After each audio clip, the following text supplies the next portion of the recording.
disampaikan oleh Ketua Tim Pencegahan dan Pemberdayaan Masyarakat BNN Kabupaten Banyumas kepada Bapak Widi Sri Erlangga Aditya SOS MSI di silakan.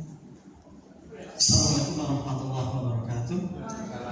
Rabbi sholli wa sallim amri wa uqdatan min lisani yafqahu qawli. Alhamdulillahirabbil alamin. Pada pagi hari ini telah berkumpul anggota tim terpadu P4GN sebanyak 17 instansi, ditambah kita mengundang 3 instansi terkait yang sangat-sangat berkaitan dengan tugas pencegahan dan pemberantasan penyalahgunaan perdagangan gelap narkoba.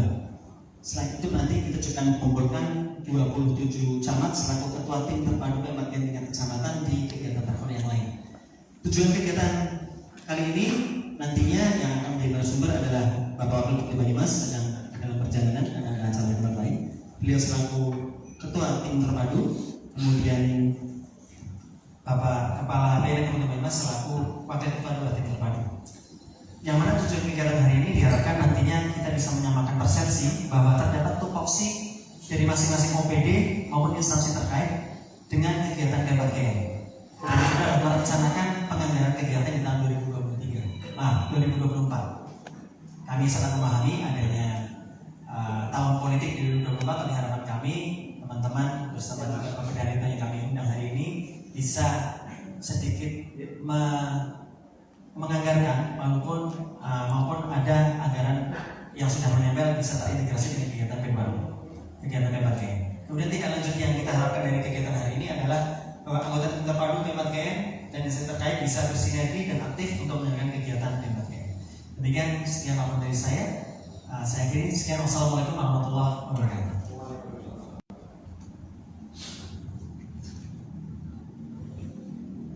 Baik, terima kasih atas laporan panitia penyelenggara. Selanjutnya sambutan pembukaan sekaligus materi pertama yang akan disampaikan oleh Kepala BNN Kabupaten Banyumas kepada Bapak Muhammad Firza Muharram MSI PSI. Silakan.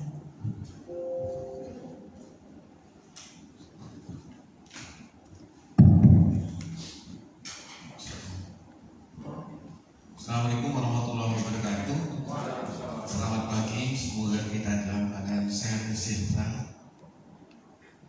Yang terhormat Kepala Satpol PP Pak Setia, kemudian Direktur RSUD Banyumas Dr.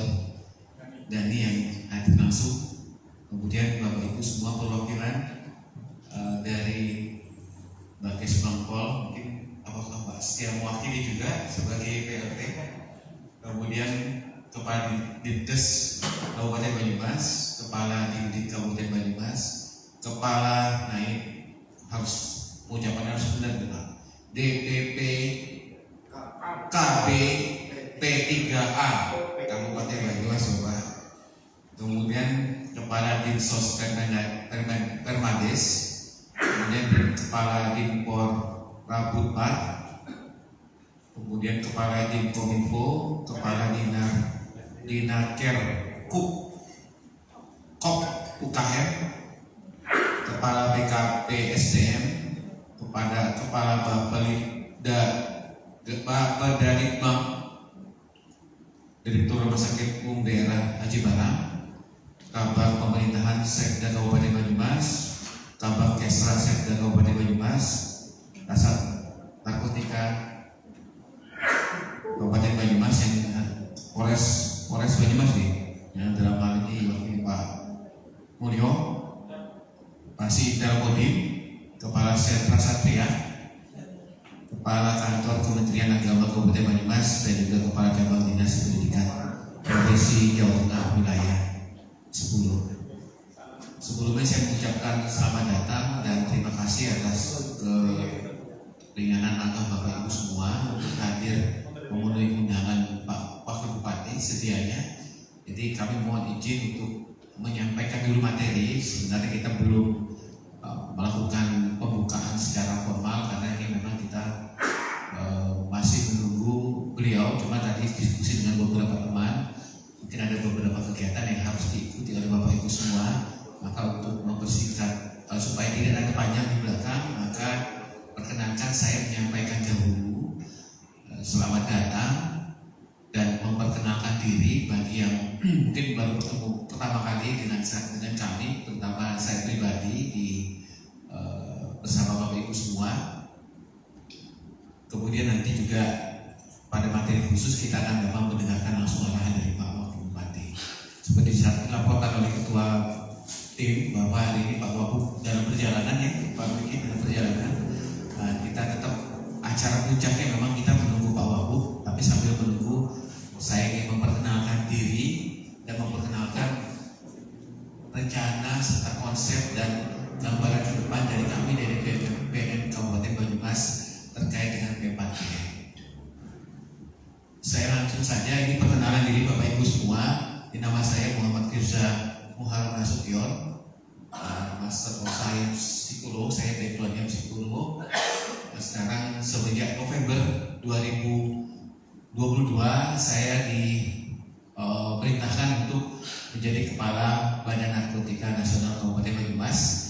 Jadi sekarang ini masuk bulan kelima. Jadi saya nggak tahu apa baru apa masih lama, sudah lumayan lama ya. Tapi mudah-mudahan dalam waktu 4 bulan ini sudah ada beberapa hal yang sudah saya pribadi tangkap, apa yang terjadi di Banyumas, kemudian apa resolusi dan harapan-harapan kita ke depan di organisasi kami di BNK Banyumas. Ini nomor HP saya Bapak Ibu semua. Kalau ada beberapa yang sudah sering WA-WA-an, terutama Dr. Dani, saya mohon maaf supaya diganggu gitu, karena saya dapat ilmu Bu, katanya sebagai pimpinan sekarang harus jadi marketing. Pimpinan itu harus juga tidak hanya mengatur anggotanya di bawah, tapi juga harus memarketingin organisasinya. Jadi saya kemana-mana Pak, kalau ketemu dengan Bapak Ibu semua yang sudah pernah ketemu saya pasti bawa slide, bawa apa ya, semacam promosi lah, supaya apa, tidak lain yang dilakukan, supaya kami memperkenalkan apa organisasi kami, kemudian langkah-langkah kami yang sedang kami lakukan dan rencana kami ke depan seperti apa. Nah, ini sebenarnya sesi marketing Bapak Ibu semua. Sesi marketing saya sebagai Kepala BNK menyampaikan apa yang sudah kami lakukan sebelum ini dan ke depan seperti apa. Nah, ini nomor HP saya, mawon kalau Bapak Ibu semua mau berkomunikasi dan berinteraksi dengan saya sangat terbuka sekali terhadap komunikasi dan interaksi. Background saya, di latar belakang pendidikan saya Bapak Ibu semua memang banyak di dunia psikologi. Karena background psikologi ya, saya sendiri di kedinasan memang seringnya di bagian rehabilitasi. Jadi sejak tahun 2006 sampai 2016 itu saya di bidang rehabilitasi, kemudian sempat juga ke kepegawaian Bapak Ibu di SDM sebagai Kepala Bagian Pengembangan dan Kesejahteraan di Biro Kepegawaian di SDM. Tapi kembali lagi menjadi, kalau istilah kita relapse itu ya, mungkin udah dipaham, relapse itu udah pulih dan lepas dari masalah narkoba, balik lagi masalah narkoba. Terakhir saya jadi kasubdit di sana dan di deputi rehabilitasi, dan November 2022 sampai sekarang menjadi Kepala BNK. Saat ini pendidikan saya terakhir saya sudah mengikuti PKN 2 tahun 2021. Jadi dan beberapa pendidikan lainnya yang memang banyak sekali di bagian macam-macam lah. Karena pernah juga sebagai Kasubag Umum, sebagai PPK, dan jadi banyak beberapa hal lain juga sudah saya ikuti saat ini. Jadi saya skip saja tentang latar belakang saya. Mau bawaan Bapak Ibu kalau ingin bertanya silakan saja, ingin berdiskusi dengan saya sangat senang sekali. Ini ada Instagram kami Bapak Ibu semua, mohon waktunya sebentar. Kalau ada Instagram silakan di follow dan bisa melihat apa yang sedang kami kerjakan, apa yang sudah kami kerjakan, dan rancangan-rancangan kami ke depan kami selalu sampaikan di Instagram kami. Jadi kalau Bapak Ibu ingin tahu tentang apa yang seperti saya sampaikan, silakan mengikuti di sana.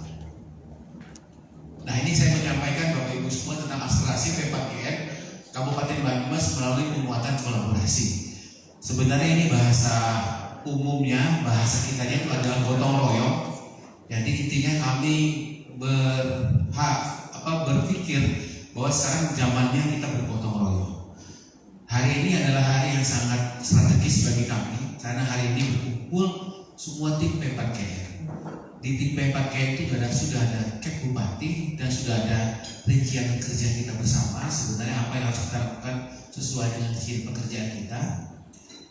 Kami dari BNNK berusaha mensinergikan semuanya.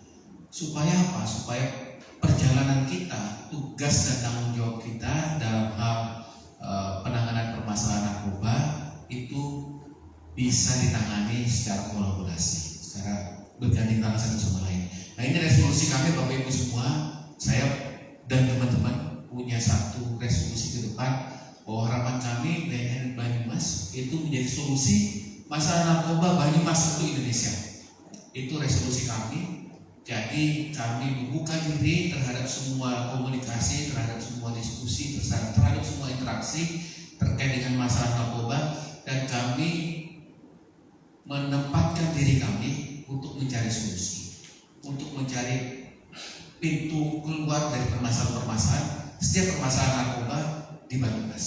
Tapi orientasi kami Bapak Ibu semua, kami berharap Banyumas ini bisa menunjukkan terobosan-terobosan yang mungkin tidak dilakukan oleh tempat lain, karena kita akan menunjukkan, kami akan menunjukkan bersama bahwa problem-problem di Banyumas ini bisa menjawab problem di Indonesia juga.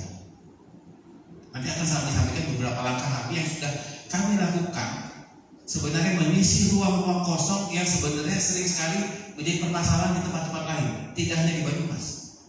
Tapi mudah-mudahan yang Banyumas yang menjawab pertanyaan dan permasalahan tersebut. Bapak Ibu semua, ini perkenalkan saya mau menyampaikan bahwa kebijakan di ASEAN itu ada satu kebijakan yang mengatakan bahwa peningkatan pemberdayaan partisipasi ke daya tanggapan masyarakat dalam pencegahan dan pemberantasan penyalahgunaan narkoba.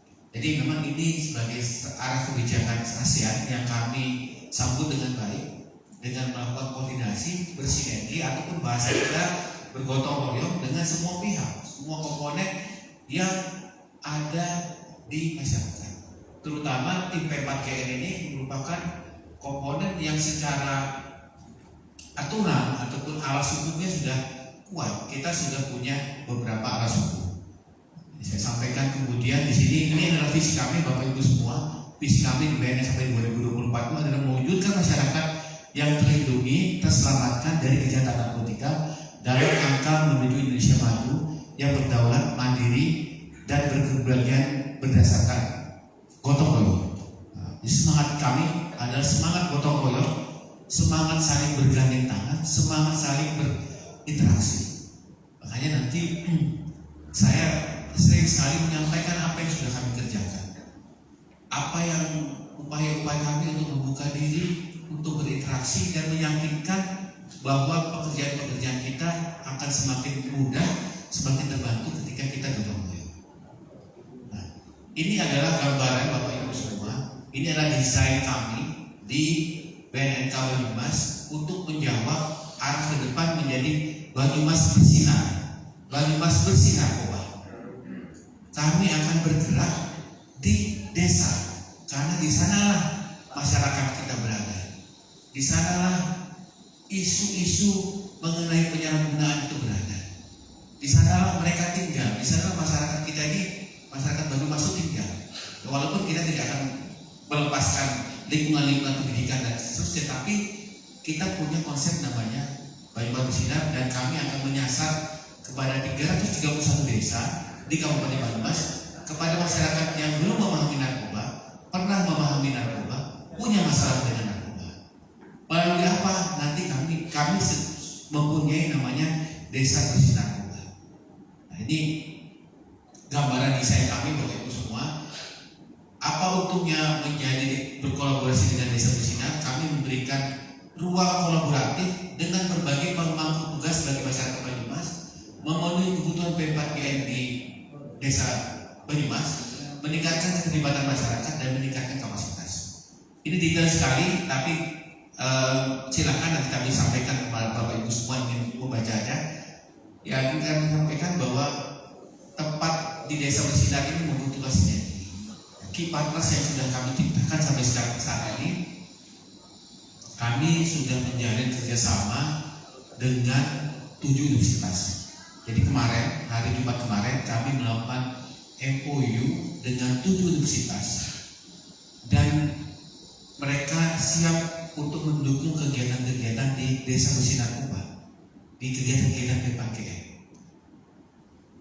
Ini yang kami tunjukkan bahwa kami sudah melakukan itu. Dan kemarin itu merupakan terobosan kami bersama antara kami dengan BNK dengan seluruh 7 universitas, datang 7 orang rektor di satu tempat di Universitas Sudirman. Dan itu belum pernah dilakukan sebelumnya, di mana 7 orang rektor datang menandatangani kemudian berkomitmen untuk melakukan desa bersih. Artinya kedepannya sumber daya kita banyak. Kita akan memiliki sekian ribu mahasiswa yang siap untuk kita gerakkan untuk menyelamatkan lingkungan kampusnya. Tapi di sisi lain mereka juga akan bergerak ke desa-desa kita, di desa yang ada di Kabupaten Banyumas. Nah, kami sedang menyusun strategi, berdiskusi dengan para pimpinan di universitas tersebut, karena sekarang ada namanya Merdeka Belajar, Bapak Ibu semua. Kedepannya kami sedang menyusun suatu kegiatan yang ketika mereka terjun itu akan dihitung dari SKS, 20 SKS. Ada namanya program magang bersertifikat. Mahasiswa-mahasiswa tersebut bergerak, bekerja, mengerjakan proyek-proyek kita, proyek-proyek dalam rangka P4KN, dan ketika mereka bekerja selama 6 bulan, karena itu 1 semester, itu akan dihitung menjadi SKS-nya. Sedang kami konstruksikan, artinya yang saya sampaikan di sini bahwa kita sudah punya modal sumber daya manusia yang cukup banyak. Tinggal bagaimana kita berkolaborasi, memberikan materi-materi khusus untuk mereka ketika pergi ke satu tempat tertentu ada yang mereka bisa lakukan. Nah, ini kami sudah melakukan kerjasama Bapak Ibu semua, dan juga dengan Polres, dengan dengan Polres ya, dengan Pak Mulo dan kawan-kawan, kami sudah mulai membicarakan akan melakukan kampung tangguh bersinar. Jadi di desa bersinar tersebut tidak hanya BNN saja, tapi juga ada peran kawan kita lainnya, sahabat kita lainnya dengan Polres. Saya sudah banyak bicara dengan Pak Kasat Narkotika, Pak Yogi. Kita akan bergerak bersama. Komitmen kami dari BNNK bahwa bagi kami penanganan masalah hukum dan memidanakan orang itu satu hal, tapi prestasi yang bagi kami adalah berhasil tidak hanya menangkap orang, tapi prestasi yang paling tinggi adalah bagaimana bisa meningkatkan kolaborasi seluruh komponen masyarakat dalam kegiatan kita. Nah, ini Bapak Ibu semua ke depan upaya kami. Nah, ini adalah pergerakan Bapak Ibu semua tentang desa bersinar. Nah, harapan kami dalam 1 tahun itu kita akan bisa melakukan pembentukan 10% desa bersinar, 10% desa bersinar, hingga pada tahun 2031 semua desa di Kabupaten Banyumas itu sudah mendapatkan program desa bersinar. Karena memang program ini perlu diteladani dengan baik, tidak hanya sekedar kami hanya membentukkan saja, karena nanti dari desa bersinar itu masyarakatnya akan memahami, bisa melakukan sosialisasi terkait dengan narkoba, ya, hingga kedepannya tidak hanya BNN saja yang melakukan sosialisasi, tapi masyarakat kami ajarkan untuk mereka bisa melakukan sosialisasi tentang narkoba, bisa melakukan pemetaan terkait dengan masalah narkoba. Saudara Pak Wakil Bupati, selamat datang Bapak.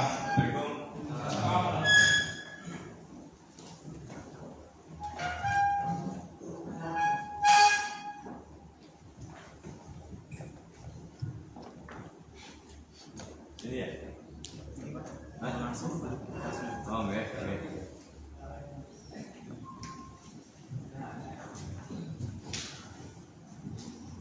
Oke, saya tunda dulu keterangannya untuk mendapatkan arahan dari Pak Wakil Bupati.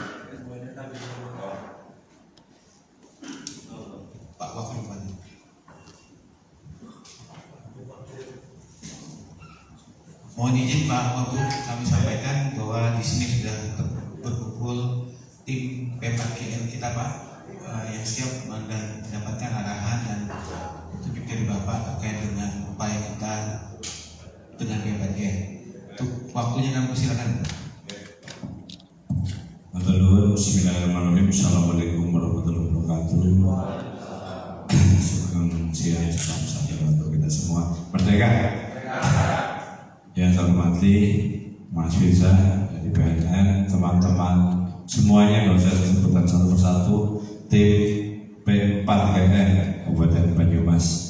Saya akan coba paparkan sedikit saja ya, nanti lebih banyak cerita lah. Kalau paparan ini bisa difotokopi itu baca dewek lah teman-teman. Tentang peran pemerintah Kabupaten Banyumas dalam pencegahan dan pemberantasan penggunaan dan peredaran gelap narkoba. Next. Iya, yang pertama dasar hukum, terus lanjut Permendagri nomor 12, Perda kita sudah buat 20 tahun nomor 12 tahun 2019 tentang P4GN, kemudian sudah ditindaklanjuti dengan keputusan Bupati, ya, lanjut, iya, kemudian fasilitasi P4GN dilakukan oleh perangkat daerah yang terkait dengan P4GN dan dikoordinasikan oleh perangkat daerah yang melaksanakan urusan kesatuan bangsa dan politik. Itu ada semua. Lanjut, kemudian penyusunan rencana aksi, ya, gubernur, bupati, dan camat menyusun rencana aksi daerah. Kita sudah ada instruksi bupati, kemudian rencana aksi daerah P4GN oleh masing-masing kecamatan. Dulu kecamatan katanya mau studi banding ke pondok pesantren saya rehabilitasi narkoba, tapi sampai sekarang belum ada. Duitnya lah kaya. Kesel kayak lanjut. Nah, lanjut. Pembentukan tim terpadu untuk meningkatkan fasilitas P4GN dibentuk oleh tim terpadu dari tingkat provinsi, kabupaten sampai tingkat kecamatan. Lanjut.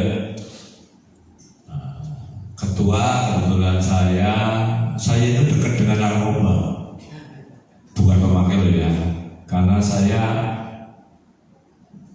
punya pondok pesantren rehabilitasi narkoba Bidayah Muslimin. Jadi saya ketemu dengan orang, mungkin aku lebih pintar dengan Mas.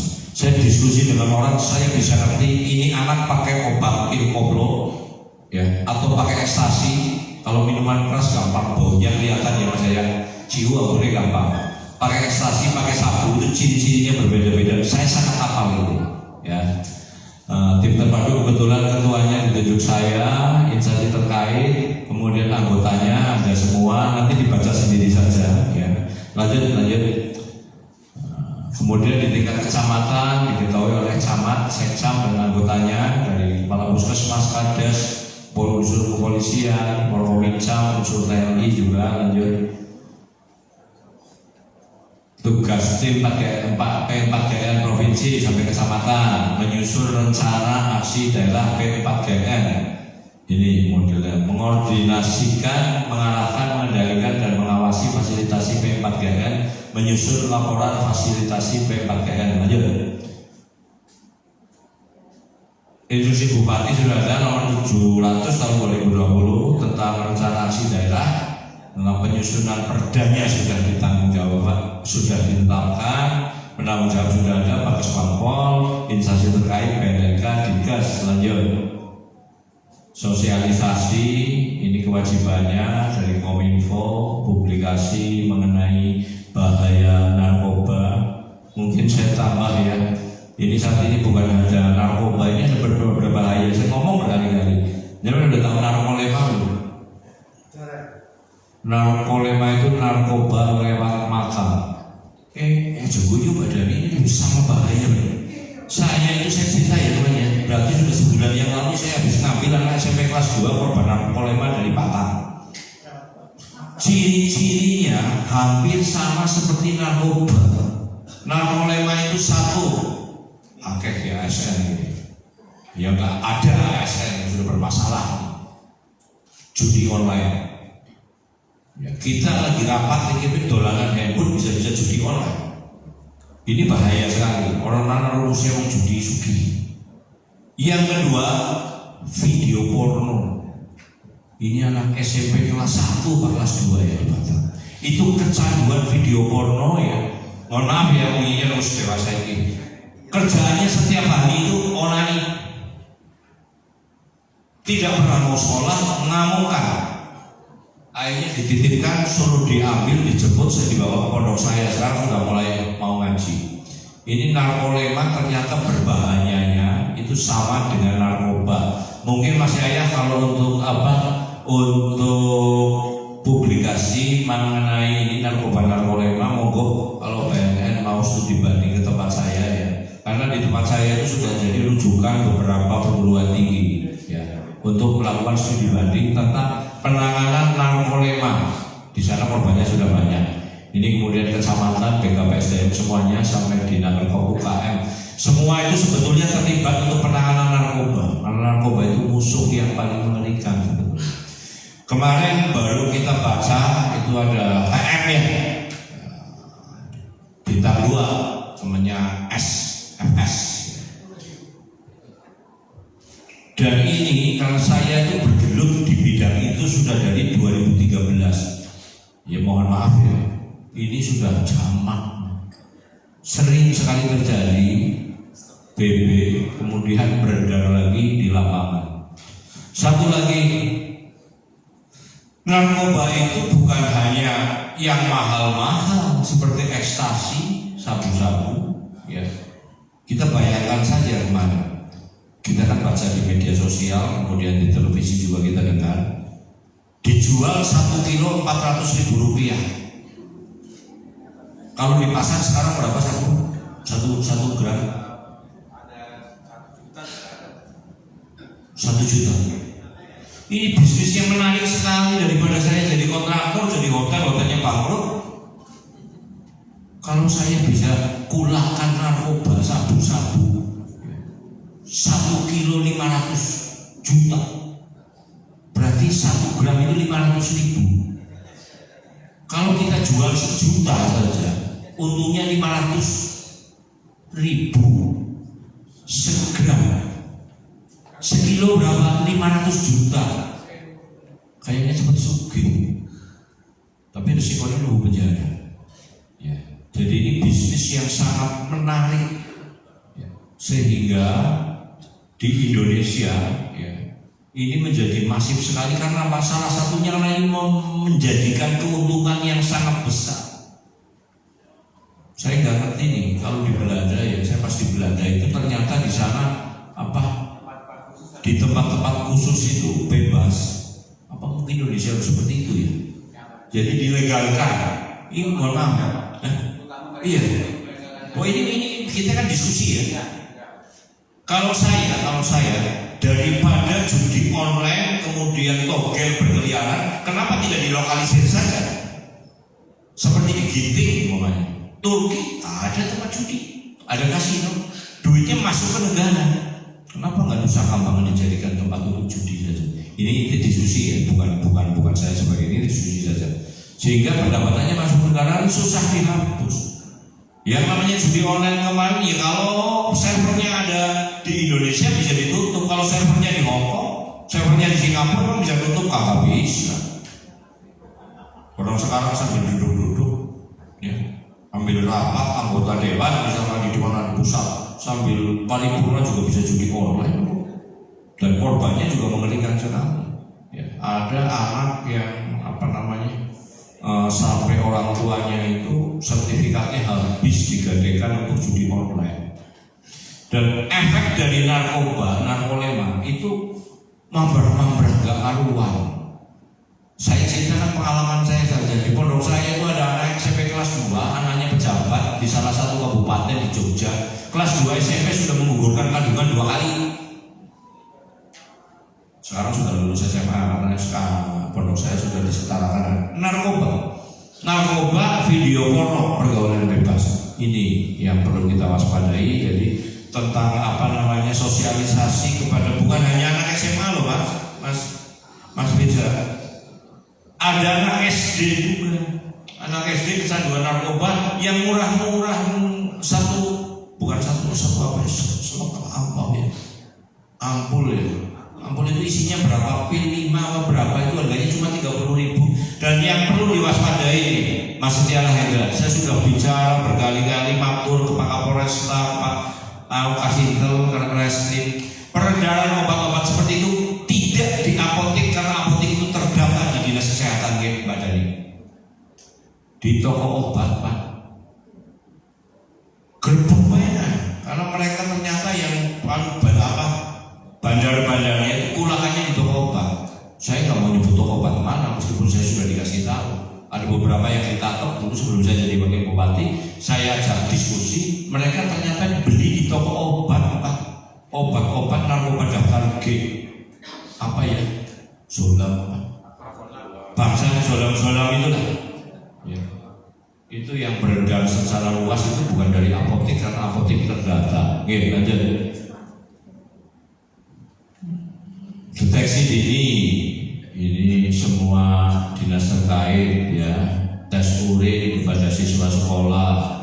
Ini tes urin 5% total seluruh ASN setiap tahunnya, ini belum dilakukan. Kita baru dapat hibah Pak dari Pemkab itu 1.512. Karena nggak ada duitnya ya. Pemuda nggak punya uang. Oh, PNN juga sekarang nggak punya uang, Pak. Kalau dulu orang ditangkap oleh Polda atau oleh BNN dititipkan ke pondok saya itu dibiayai selama 3 bulan. Sekarang nggak ada. Penitipannya hanya di rehabilitasi milik BNN sendiri. Ada 6. Padahal penanganannya itu susah.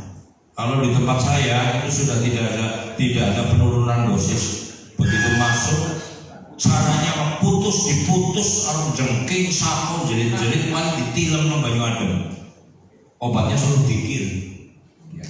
Itu kondisinya seperti itu. Nggak tahu kalau di Lido seperti apa.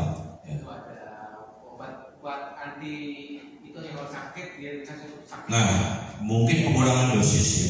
Nggak pengurangan dosis Pak. Ada sesuai dengan simptomatiknya. Kalau dia pusing kepala saya kasih obat pusing kepala. Dia sakit perut kasih obat. Oh gitu. Kalau di tempat di saya nggak ada.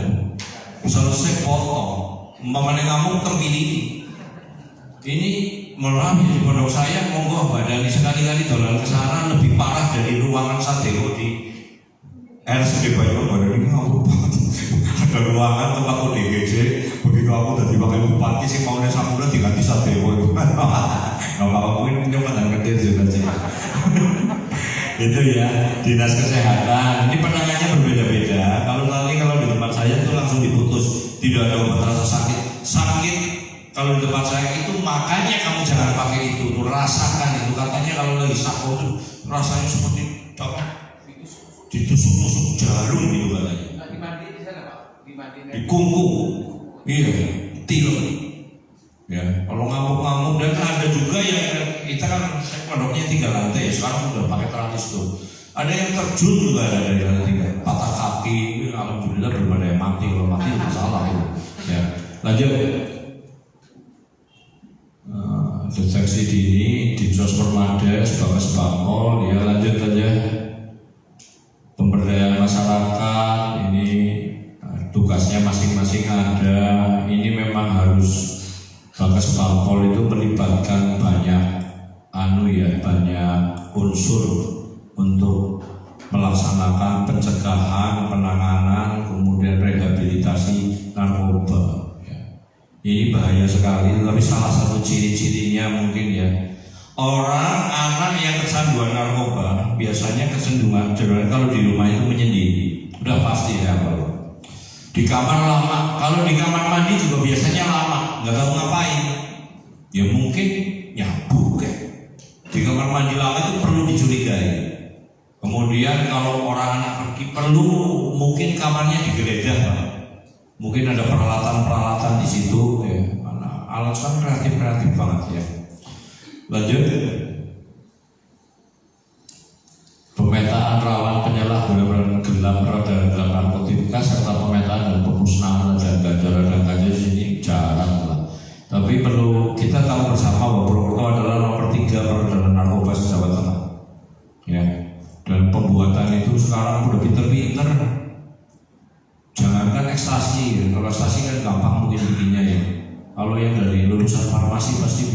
bikin sabu-sabu Pak itu sebenarnya pinter-pinter. Salah satunya dulu itu teman saya pengedar, sekarang mati di Nusa Kambangan. Ternyata dia membuat sabu di Nusa Kambangan, gila. Dan beberapa narkoba itu ditemukan di LP. Ini yang memprihatinkan sekali. Kenapa sih di Indonesia banyak sekali narkoba? Karena mungkin harganya mahal di sini. Jadi keuntungannya itu gede banget lah. Saya mungkin untuk mengumpulkan uang itu butuh waktu 10 tahun, tapi saya jualan narkoba 3 bulan mungkin. Menarik sekali, meskipun resikonya gede. Itu ya, lanjut. Rehabilitasi medis, itu dari Dinkes. Memang RSUD Banyumas Haji Barang punya rehabilitasi narkoba bukan ya? Ada juga. Oh ya, alhamdulillah. Kalau di sini belum ada ya, yang khusus punya pemerintah belum ada ya, belum ada. Mungkin ya, iya.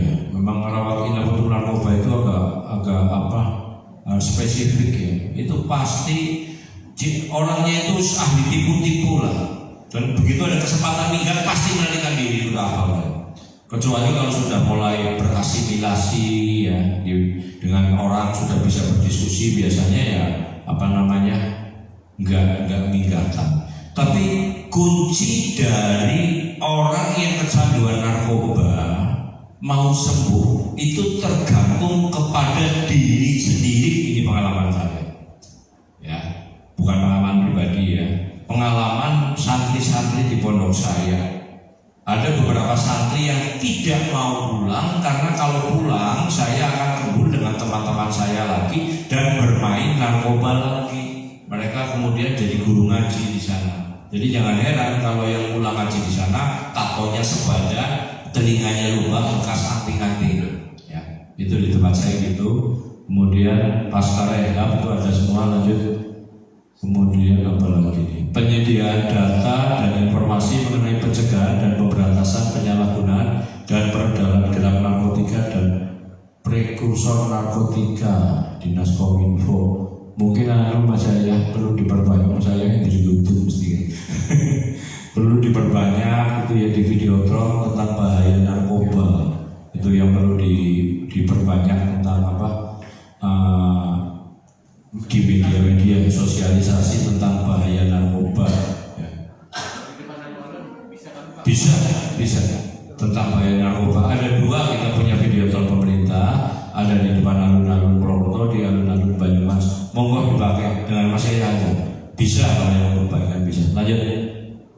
Untuk ini ya, narkoba merupakan urusan pemerintah pusat yang dilaksanakan oleh BNN dan kepolisian. Namun karena korbannya adalah rakyat Banyumas, maka Pemkab Banyumas memfasilitasi kegiatan P4GN. Pak Bupati juga sudah setuju masalah BNK ya, BNK yang nanti kantornya akan pindah, tinggal dalam proses itu ya. Kalau tahun-tahun kemarin itu BNN masukin duit ya Pak. Sekarang sudah, saya juga bingung ini. Mestinya anggaran seperti ini dan untuk ODGJ itu dipertahankan. Bu Dani mungkin cerita kenceng ini di luar narkoba. Saya kemarin kedatangan Yayasan Rumah Teduh dari Bandung. Dia itu mau studi banding ke Kebumen. Di sana itu ada kayak pondok Pak, namanya Mbah Marsio. Itu menganggap dirinya wali, kemudian buat titipan ODGJ. Mungkin ODGJ juga karena narkoba bisa loh ya. Nah, itu viral di YouTube, kemudian dari Bandung ya. Itu datang ke sana. Di sana perlakuannya mau dilihat ya, kalau mau dilihat ke sana. Itu namanya pondok apa ya? Wali apa gitu ya. Dia menganggap dirinya wali. Itu dirantai dan ada 7 warga Banyumas, ini yang saya lagi diskusi ya dengan Yayasan Rumah Teduh, akan mau saya ambil satu persatu. Karena saya masuk ke sana itu susah sekali, hubungi bupatinya susah, saya telepon Mas Ganjar, Pak Gubernur. Akhirnya Pak Gubernur, WA Bupati, saya telepon Pak Arif. Ini lagi dalam proses, dan rumah teduh nanti bareng dengan saya dengan relawan ODGJ mau menyewa rumah di Kabupaten Banyumas untuk nampung mereka. Karena kalau di rumah sakit kan hanya bisa 2 minggu. Kalau perlakuannya nggak manusiawi, sama ini narkoba juga begitu. Meskipun sekali lagi memang ditem ini Pak. Kalau di depan saya kadang-kadang dihajar gitu banyak yang katanya.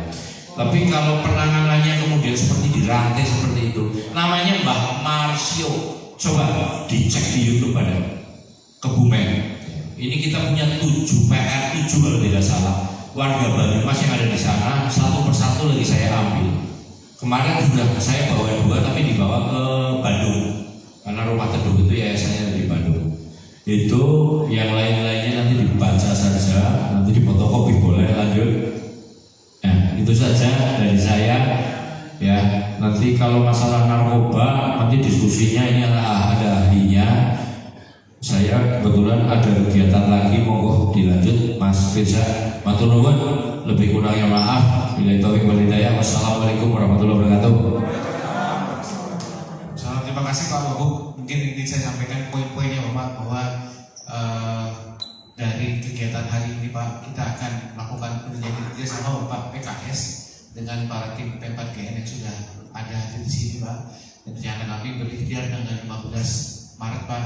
Ini kami sudah sampaikan Pak draftnya untuk akan ditandatangani nanti di tanggal 15, dan juga mungkin ada MOU terlebih dahulu juga dengan Pak Wakil Bupati atau Pak Bupati untuk menindaklanjuti dari aturan-aturan sebelumnya Pak. Saya rasa itu Pak, kami mengucapkan terima kasih dan apresiasi atas kehadiran Bapak. Saya sebenarnya sering sekali mendapatkan ujangan dari beliau tentang langkah-langkah berikut yang harus kita fokuskan. Setelah Bapak ini kami akan berdiskusi Pak tentang langkah-langkah strategis ke depan seperti apa, dan juga tadi gambar Bapak akan berkunjung ke pondoknya Bapak. Mudah-mudahan di bulan-bulan ini kalau tidak ada kesibukan dari Bapak dan teman-teman, kami akan merencanakan Pak, karena nanti kita akan mengumpulkan juga 33 camat ya Mas Yudi ya, 27 camat ya, 20 camat juga dari 33 desa Pak. Itu Pak yang ingin saya sampaikan. Mungkin selebihnya kami persilakan, apakah ada diskusi dari teman-teman. Mau kami buka diskusi atau bagaimana? Silakan.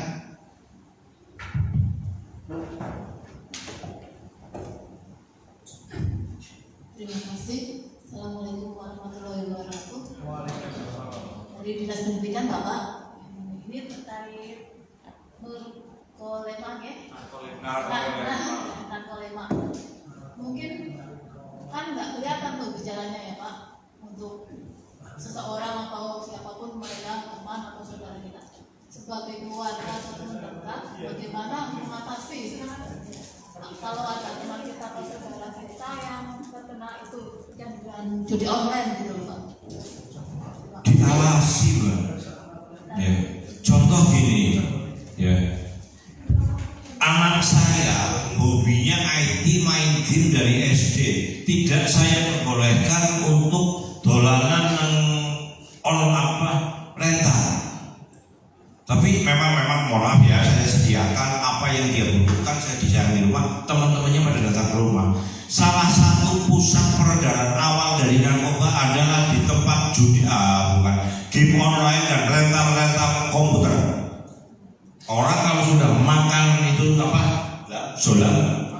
Afrazolam itu ya, Afrazolam ini benar ya. Nah, itu pil itu kalau diminum dengan kopi, katanya nih, efeknya seperti ini. Kalau diminum dengan alkohol, efeknya menjadi berbeda. Bisa seperti ekstasi kalau diminum dengan apa, kemudian dengan alkohol bisa seperti apa, kalau berlebihan bisa seperti apa, dan ngamukan. Satu-satunya jalan adalah pengawasan. Kalau ciri-cirinya ya biasanya coba kalau mainan gadget itu sekali-kali dilihat dolanan apa, termasuk ya suaminya, ibu. Kalau nyetelik handphone bayangnya didelengi, jangan-jangan ceweknya malah narkolema, malah bojone si narkolema.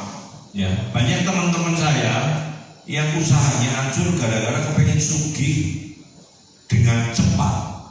melalui judi online itu nggak ada rumusnya. Mereka itu pakai aplikasi kok. Ada yang menang tapi banyaknya ya kalah, yang kaya tetap bandarnya. Ya. Jadi judi online caranya gimana ya diawasi. Jadi anak-anak yang bermain gadget itu ya bersekali-kali kita tengok. Judi online itu gampang banget Pak. Saya apa loh namanya Kobet. Ya. Kobet itu resmi itu kalau nggak salah servernya ada di Hong Kong kalau nggak salah. Kobet, nah, apa? Dan judinya gampang banget Mas ya. Cuma milih A atau B ya Mas ya. A, B, mana yang misalkan oli duit. Dan nggak bisa dideteksi oleh aparat. Karena servernya ada di Hong Kong. Mereka yang ditutup kemarin kasus FS itu servernya ada di Indonesia. Kalau yang nggak bisa, di Singapura nggak bisa. Caranya pencegahannya awasi. Kalau guru-guru ya awasi muridnya. Memang harusnya itu di kelas itu tidak boleh mainan handphone. Ya.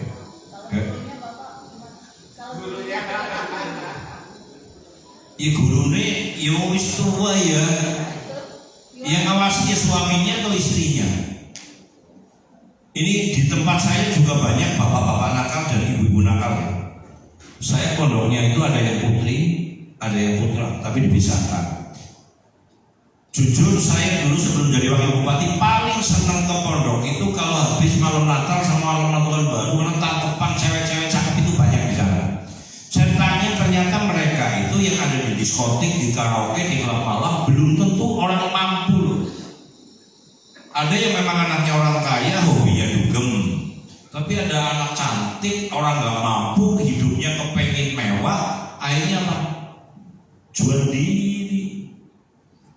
Bapak-bapak yang nakal juga banyak karena kelebihan duit ninggal istrinya ya dolanan seperti itu. Yang ngawasi siapa? Ya istrinya. Kalau istrinya nakal ngawasi suaminya. Tapi pengawasan yang paling gampang kalau saya pendidikan agama.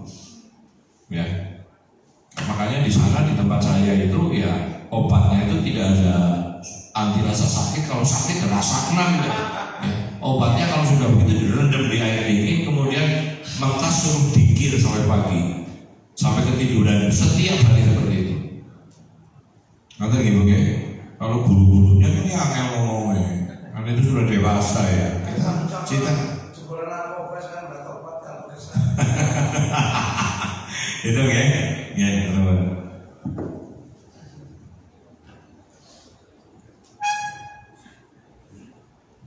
Rencana PKS.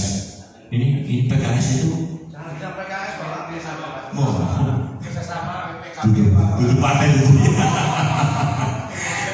Tanggal berapa? Ya monggo. Di aula.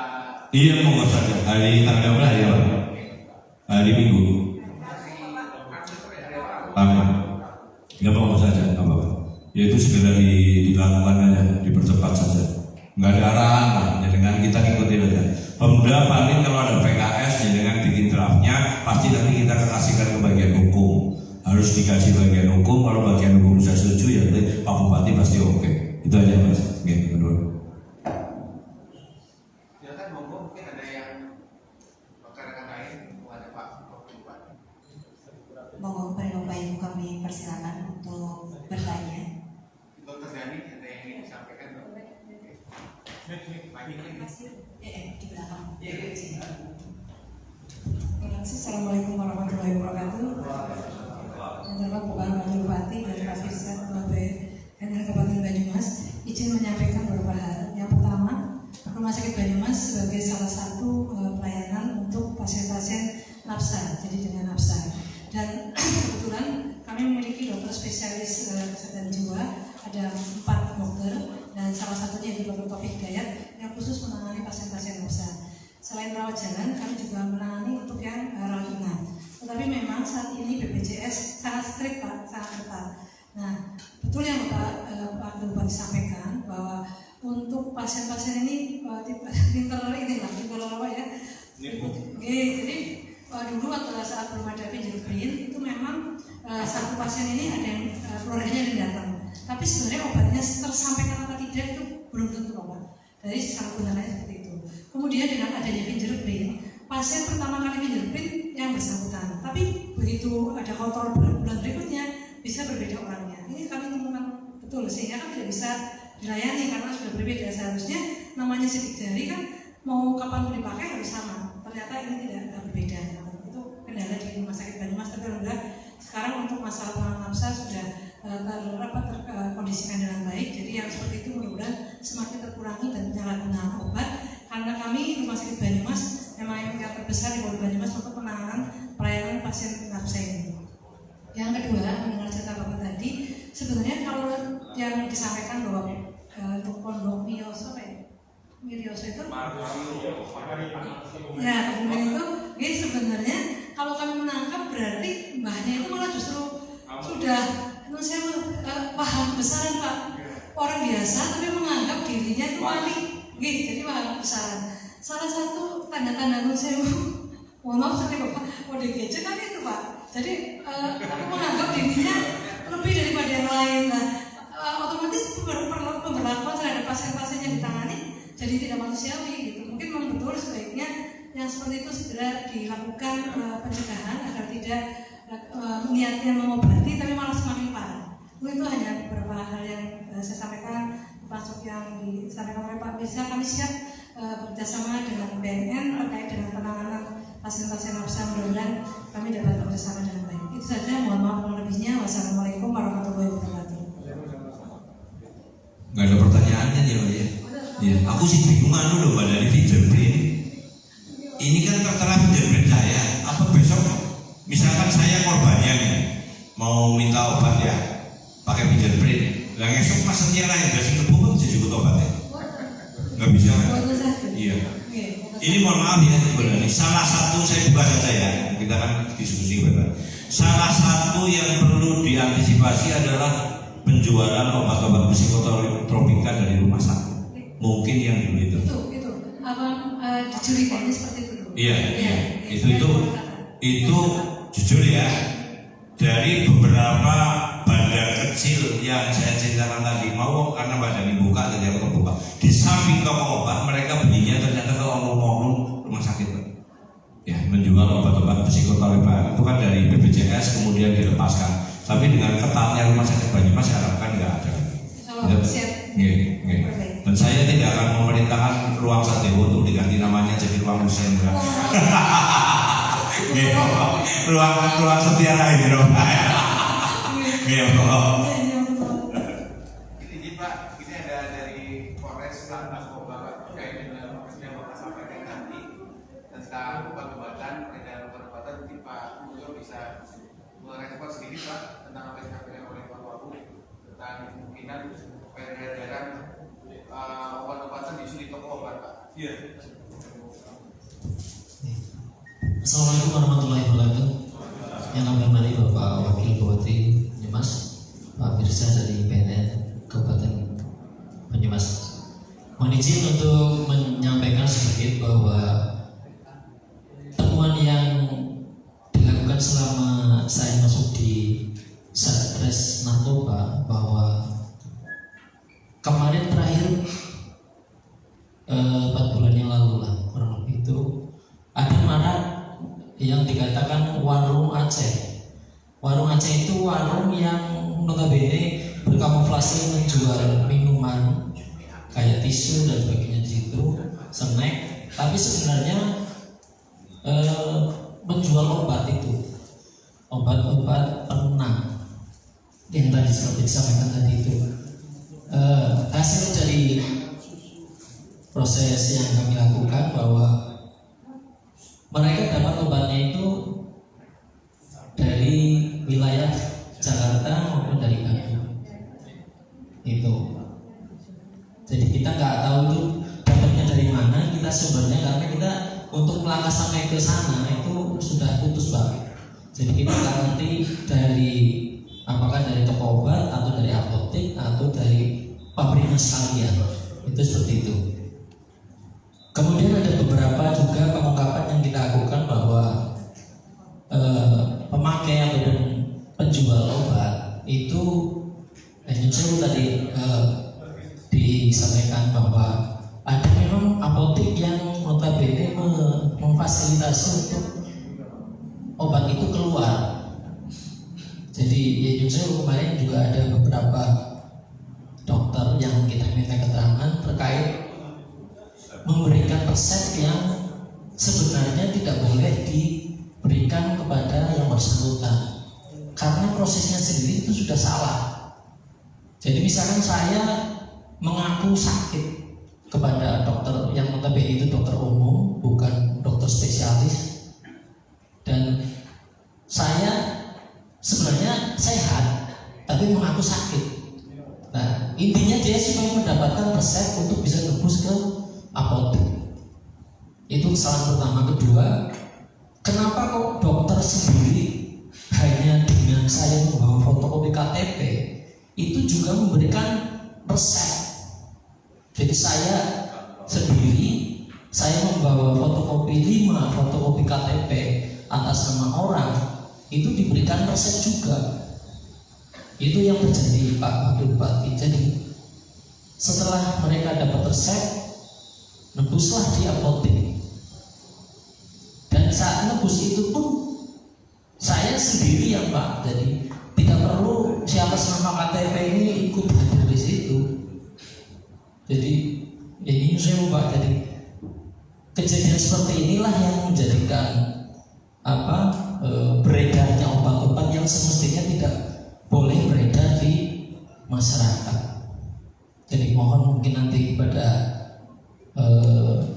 dinas mungkin ya, untuk kemarin juga kita sudah minta keterangan kepada ketua ID dan kita sudah berkoordinasi dengan dinas kesehatan bahwa apa yang kita temukan tuh kejadiannya seperti itu, bahwa ada beberapa oknum baik itu dokter ataupun dari apotek yang memfasilitasi sampai terjadinya peredaran obat seperti itu Pak. Saya kira demikian yang perlu kami sampaikan, bahwa lebih kurangnya saya maaf. Terima kasih. Wassalamualaikum warahmatullahi wabarakatuh. Itu malah ternyata rumah sakit apotek juga ya Pak. Iya. Jadi mungkin itu resepnya ya, dokter memberikan resep itu tadi. Kebanyakan dia pribadi ya. Dokter praktek pribadi biasanya, iya. Iya. Biasanya dokter praktek pribadi. Nggih, matur nuwun.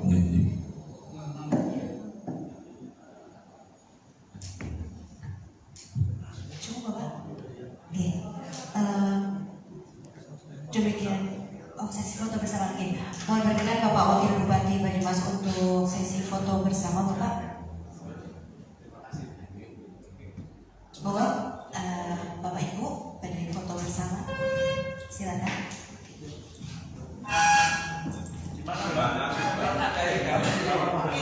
Di sini aja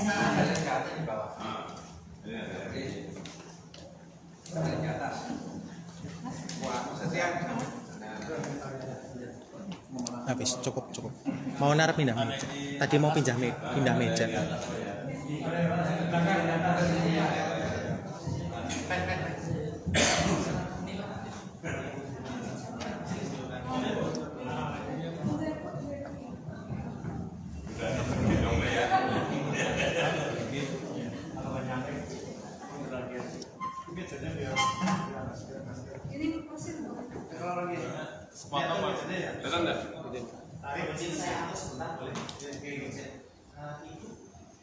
Di depan boleh bertukar dengan yang cepat peruntukan mungkin. Bedanya kan? Oke, Mas ditarik Mas teman-teman.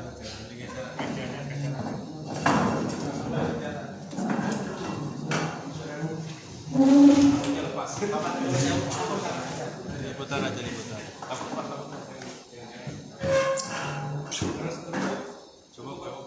Coba lagi dikit. Lagi.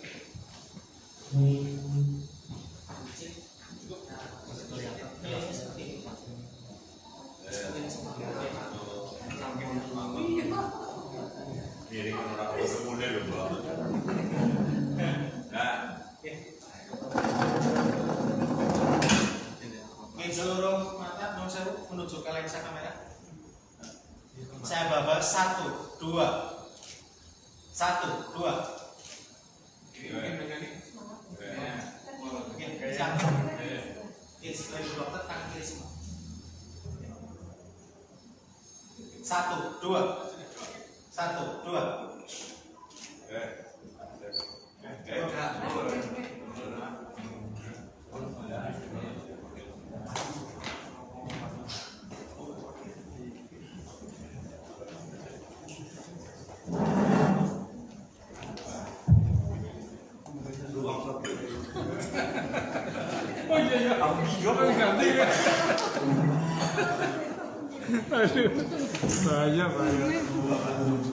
Atur nuhun Bapak Bupati Banyumas atas rawuhan.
Sebelum melanjutkan ke acara selanjutnya, monggo Bapak Ibu yang mau menanamkan kopi atau teh saya dibeli di tempat konsumsi.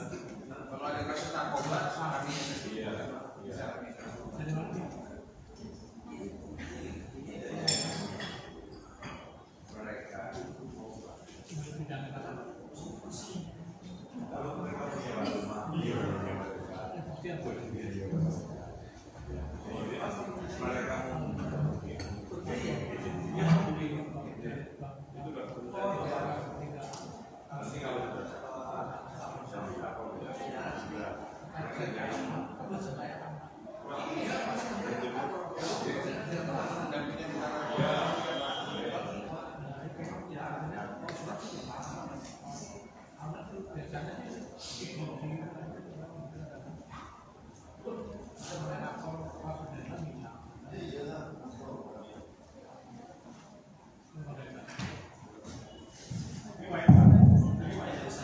Saya lanjutkan.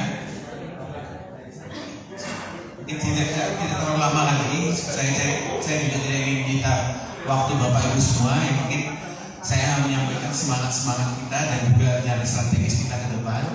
Nah, ini tadi sudah diterangkan oleh Pak Wakil Bupati. Kemudian ini Bapak Ibu semua, sekarang harapan kami kita harus bentuk pertemuan baru dengan low cost leadership, dengan biaya yang ada kita bisa optimalkan kegiatan-kegiatan kita hingga lebih bisa berdampak kepada masyarakat kita. Jadi saya sangat menyambut baik yang disampaikan oleh Pak Wagub. Kolaborasi itu menjadi penting dan juga terobosan-terobosan terkait dengan penanganan penyalahgunaan narkoba itu harus kita banyak diskusikan. Tadi dengan Dr. Dadi sudah sampaikan, kemudian ada Pak isu dari Pak Ulyo. Mungkin satu waktu kita diskusi bersama dengan IDI tentang hal ini, karena kami sudah diskusi juga dengan IDI. Fenomena ini ada di memang betul ada di masyarakat kita. Terus apa yang akan kita lakukan? Dan kami dari BNN akan menyiapkan forum diskusi sehingga isu ini terselesaikan. Isu antar stakeholder itu kadang-kadang kalau nggak diobrolkan, nggak didiskusikan, mengambang. Ya, mudah-mudahan ada SUD atau IDI kita undang masalah tersebut. Karena kalau kami juga kalau dia bahasa nomenklatur, kadang-kadang kita terlalu kaku dengan nomenklatur. Misalnya kami dari BNN, kami fokusnya ke narkotika saja, kasus obat obatan itu bukan tanggung jawab kami. Tapi ini tidak menyelesaikan masalah menurut kami. Kita mungkin akan duduk bersama bagaimana solusi terhadap hal tersebut. Kami sebenarnya sudah ada komitmen dari ini bahwa mereka akan melakukan tindakan apabila ada kesalahan dari profesi dokter tersebut. Cuman mereka berharap ada sosialisasi terlebih dahulu tentang tata urutan dan bagaimana seharusnya. Mungkin nanti kami akan bikin semacam sosialisasi seminar kepada para petugas medis, para dokter, apa-apa yang sebenarnya dari sudut pandang BNN peredaran ataupun pengedaran obat yang diresepkan itu seperti apa. Nanti dari ID bisa memberikan masukan juga sehingga ada semacam kesepakatan atau satu pemikiran untuk langkah-langkah kita ke depan. Jadi intinya kita akan berkolaborasi, kita akan saling bersama sama lain, bergandeng tangan. Apakah kegiatan akan ada pembiayaan? Saya rasa kalau masing-masing sudah menyampaikan saya ada ini, kita bikin satu kegiatan, insya Allah itu akan terjadi. Dan kami sudah buktikan kemarin di Musud masing-masing berkolaborasi mengeluarkan anggarannya sendiri hingga bisa dibikin satu kegiatan bersama. Nanti tanggal 16 juga sama kami dengan FH Musud, kami bekerjasama.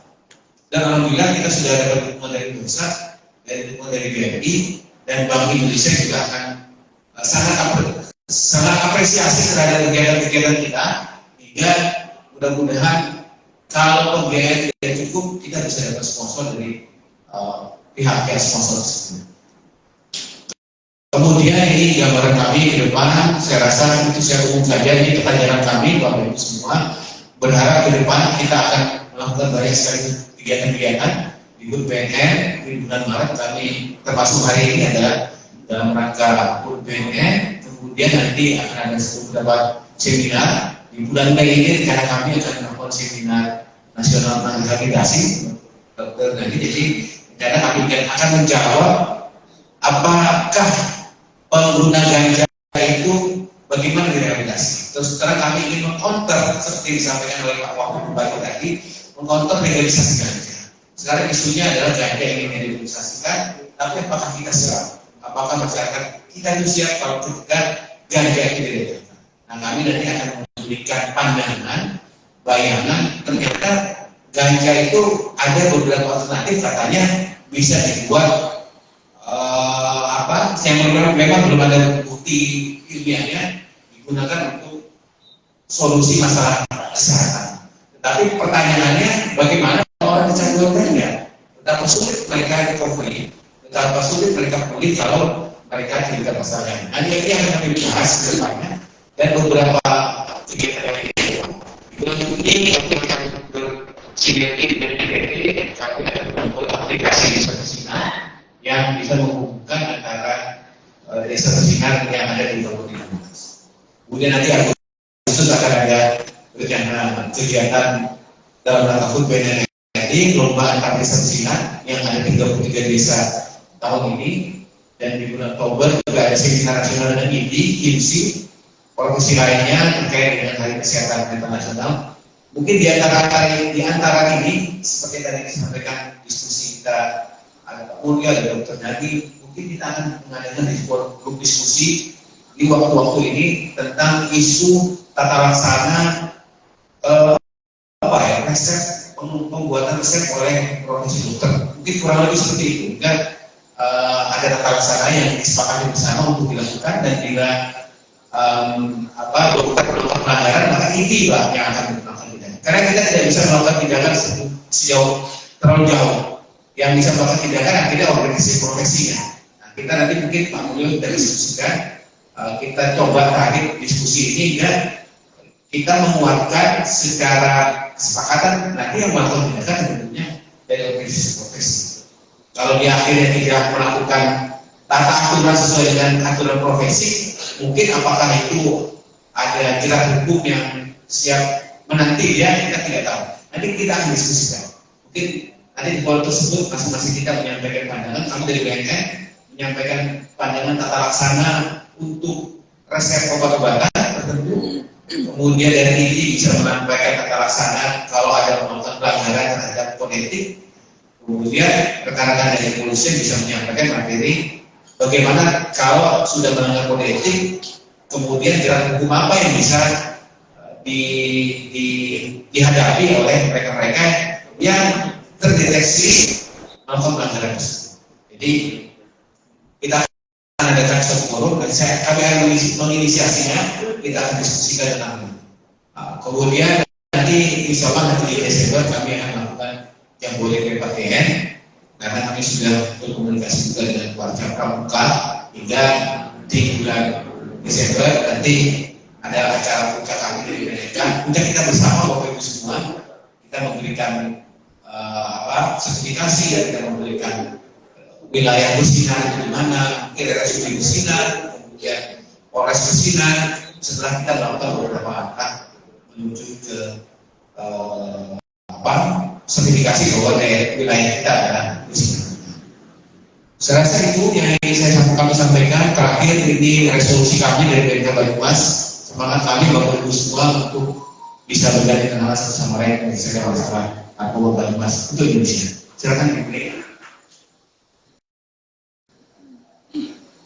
Memberi resolusikan kami BNK Banyumas resolusi masalah narkoba Banyumas untuk Indonesia. Siapa?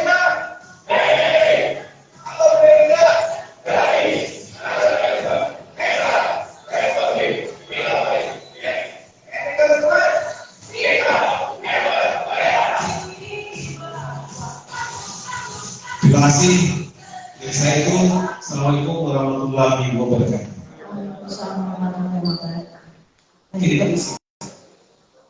Baik Bapak Ibu yang kami hormati, demikian rangkaian acara pada hari ini.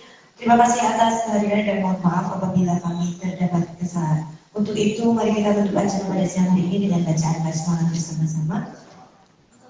Maaf, dengan bacaan hamdalah bersama-sama. Alhamdulillahirabbil alamin.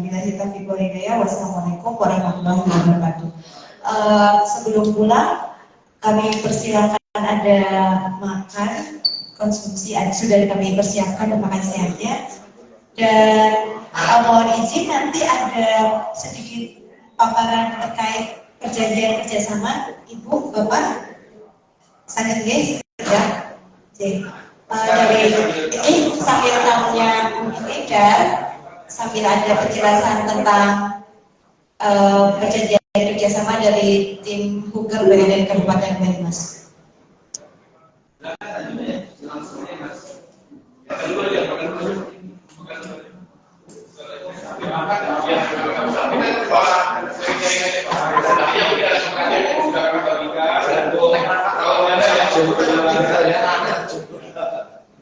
Tinggi sudah yes. Monggo sambil Akhir video.